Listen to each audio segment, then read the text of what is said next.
Hello YouTube, welcome back over to GamingHouse. Bringing you part 2 of Dying Light walkthrough. And I got that intro over quicker than I thought I would. Anyway, off-camera work that I did, went ahead, got all the safe houses done, no more sidetracked there. You know, all about that time efficiency crap.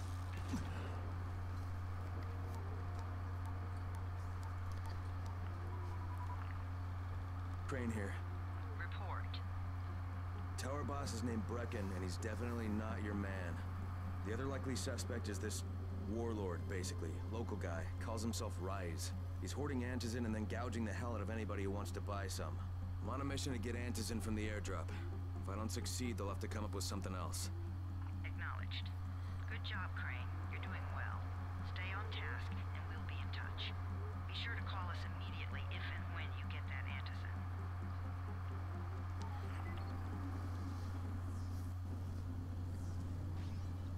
So, all the side stuff's pretty much done. So, in order to get more of the side stuff, we're going to go ahead actually continue on with the story there.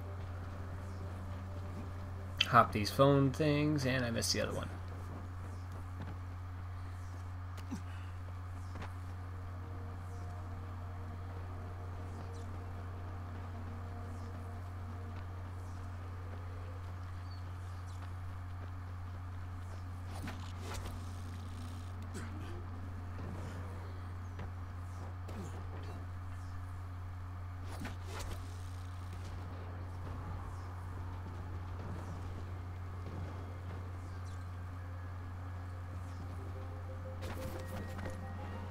Once again, quick reminder, of course, I am, the max level, so don't try to take my jumps and all that. Like, obviously back there, saw there's trash cans and such. Probably aim for those. Because I have that little rollout feature that prevents me from taking damage and sometimes saves me from death. Sometimes. And in fact, I say sometimes because in the off-camera work there was some radio tower climbing, and it didn't go so well. It won't go so well in a couple other episodes too. So there's that. Hope I don't end up like this poor bastard.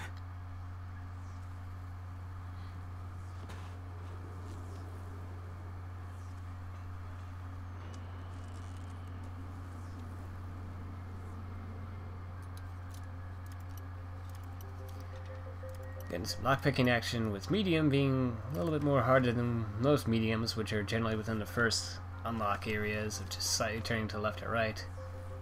Mod and crappy gray sword, so I was like, F that.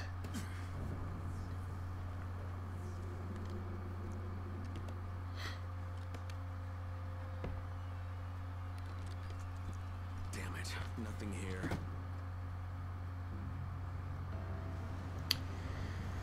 Now, with this mission, once this mission is done, the airdrops will begin to start coming in. Quick thing about airdrops, I've explained this 3 or 4 times in both game, and I think I had another video as well, is airdrops that come in the morning, you have a time limit on.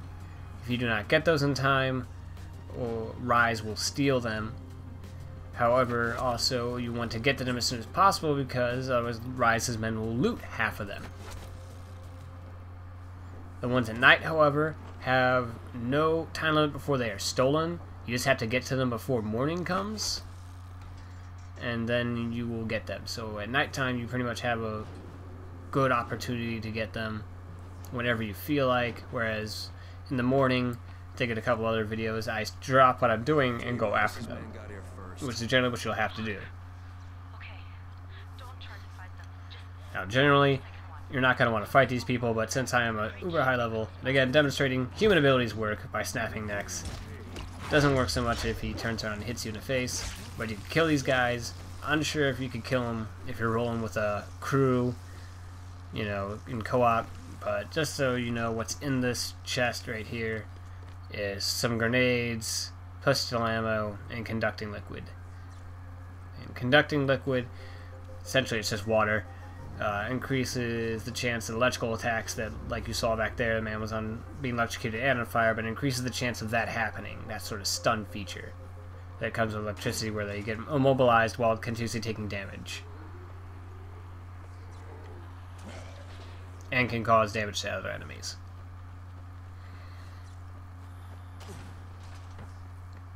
Also, after the completion of this mission, again, like I said last episode, is the whole day-night cycle kicks in. Now here we have our Tier 1 Goon. Tier 1 Goon are these orange drip suits. Tier 2 is fire suits. They have more health and all that. And Tier 3 are essentially shirtless. They are, of course, take more damage. And also have the added ability of a shockwave attack, meaning that the little jumps to the side and back I do there might not work all the time. People's Elbow. That's what we call it in game. We have no other name for it.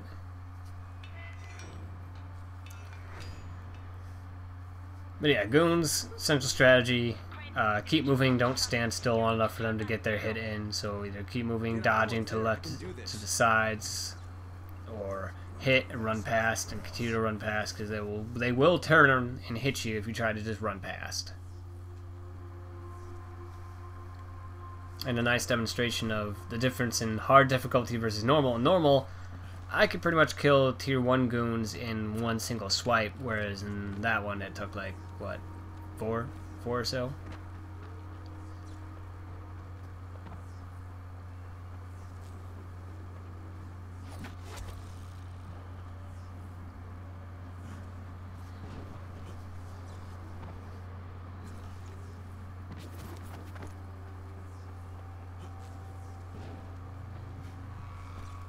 Alright, get to the airdrop here. Gotta clear it out from some zombies, / actually get over the damn fence.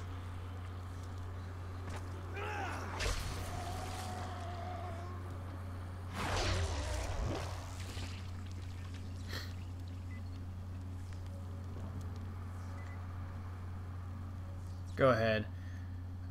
I'll talk to this cutscene or so, just because, you know, if you want to enjoy it, get the game yourself and all that. As cool as it sounds, this scene's also a bit of a douchebag scene anyway. But for nighttime stuff, at least back in the day, I didn't rock my grappling hook and all that, so recommended to have your UV flashlight once you get it, and flares that you get from drops, as they produce a UV effect to keep the volatiles off you momentarily. So generally what I like to rock with is I rock my grappling hook, I keep the flares and UV light on me at all times, and then I rock an offensive thing, whether it be Molotovs or I have firecracker bombs now.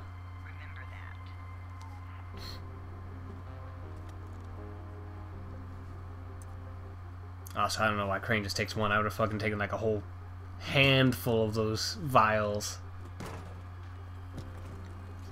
Bitch, I am infected.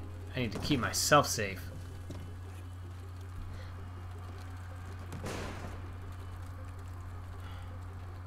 Jade, I'm at the airdrop. There's no antis in here. Done? Fuck! Alright. Get back here and be careful. The nightmares are a weak goblet of Oh shit. They must have heard me.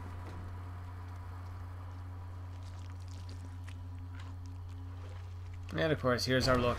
Oh, the volatiles that come out at night. Super aggressive. They'll be on the radar and all that. Oh, also, another quick fun fact about flares. Throwing them in the barrels is a bad idea. I laughed so hard when that happened because of the fact I was recording this the entire time. But yeah, so that ruined that whole chase scene there. But yeah, volatiles at night, going through your first time, they're going to appear on the radar. They'll have a cone of vision. They'll try to see you and all that.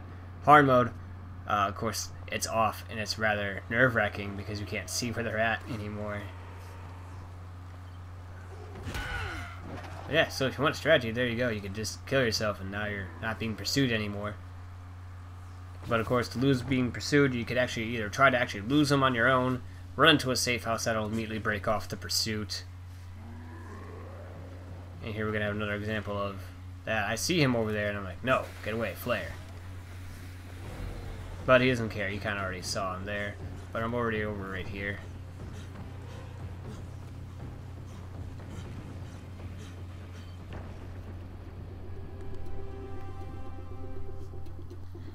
And of course, here's the game's reminder. Hey, everything you earn is doubled at night, so you always got to weigh the options of whether or not you're going to do stuff at night. to get the more experience, which I would recommend. Definitely at least run around and all that. Be aware that if you are just murdering hordes of zombies, eventually some of them will kind of go volatile. Essentially, they don't quite turn into one, but they gain the ability. They become sprinters, and they gain the ability to actually spot you and engage in pursuit. So watch out for that.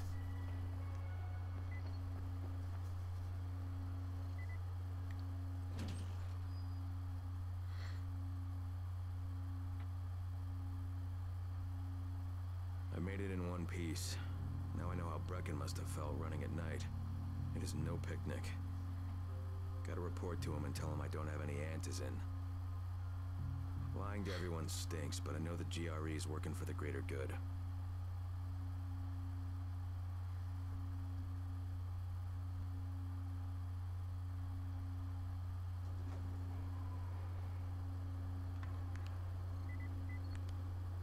Congrats, you survived the night. So now that's done. We're gonna go ahead and report back into Brecken. We got a few more people. It's mostly side stuff to talk to. Alfie's looking for you. I lied. That guy's actually telling me that there's people downstairs. So that means that, of course, more objectives, not objectives, side stuff has unlocked since you progress the story more often. I actually don't know what I'm saying there. More often? I don't know. Come on. I mean, we need antizin. I know, but buying from Rise? You can't be serious. For God's sakes, I'll go. I'm not scared. Absolutely not. We've discussed that already. And we didn't discuss it. You just decided that I'll go. Of course I'll go, because I just like to volunteer for suicide missions. Well, this Rice guy has never seen my face before. Clean slate, right?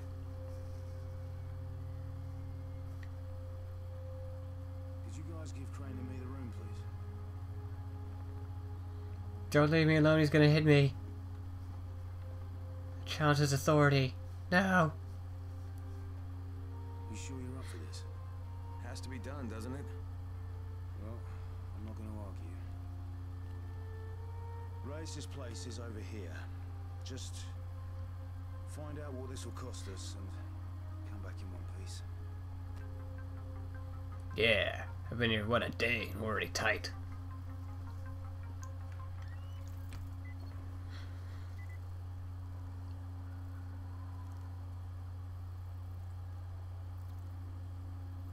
I don't know what was happening here. I believe I walked away for a second or I wasn't paying attention.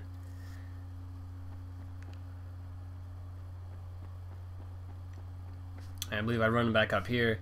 I think the rest of the videos I don't bother because I already do have the blueprint. It was just for the sake of double reminder there. If you didn't pay attention to the last video, come back up here and, you know, mess with that checkerboard.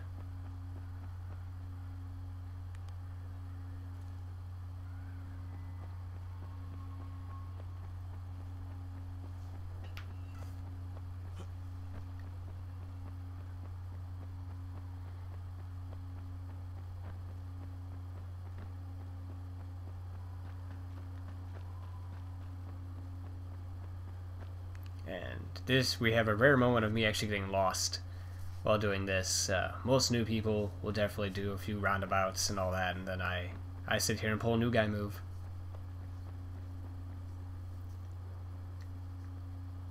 Next I just had to pop back into the room here, see if it reset everything like it did. Pretty sad. I debated about waiting until morning. I think I was going to puss out. And I decided not to, I think.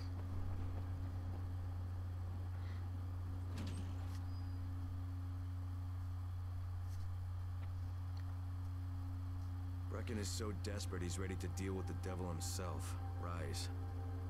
Oh no, I remember. I definitely decided not to. I remember the reason why. It's because I think we're about to pick up a mission or so. There will be several missions that require you to finish them off at night, because the game wants you to hate yourself for doing these things at night.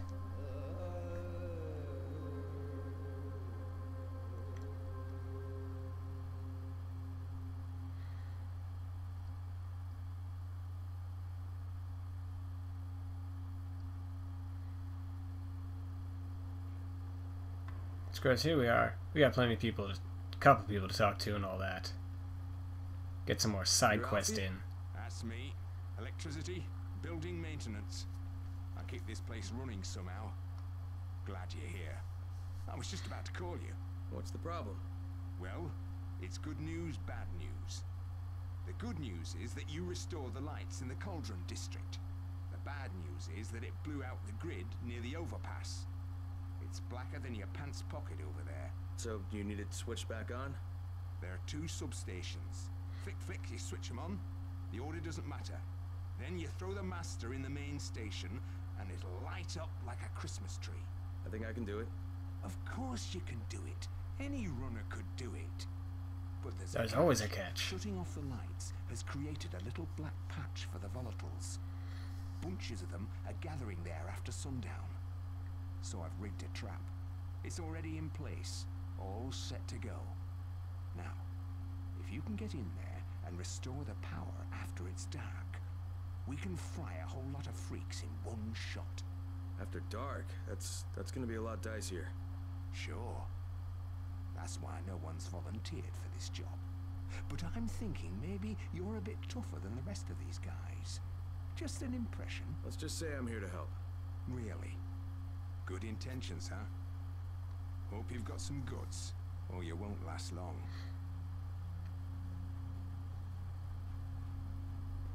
Some more tidbits about, say, escaping volatiles and all that. Turning off lights works and all that. Yeah, You know, copy. Something wrong? if you're being chased and you don't want to look behind you to activate the UV light, you can always just pop a flare and I'll slow them down. Now, I believe I stop right here, so I'm just going to do the next one and the next one. So, as always, like, comment, subscribe, all the fun YouTube dad stuff. And as always, you're welcome to come back over to Gaming House for more gameplay and commentary. He was the best, most decent man I've ever known. But I just want you to know that I don't blame you. Amir knew the risk. And Crane, we know that you too are taking a risk to do this for us. Look, Jade, we'll talk when I get back with the Antizin, okay? Okay. Just come back in one piece, all right?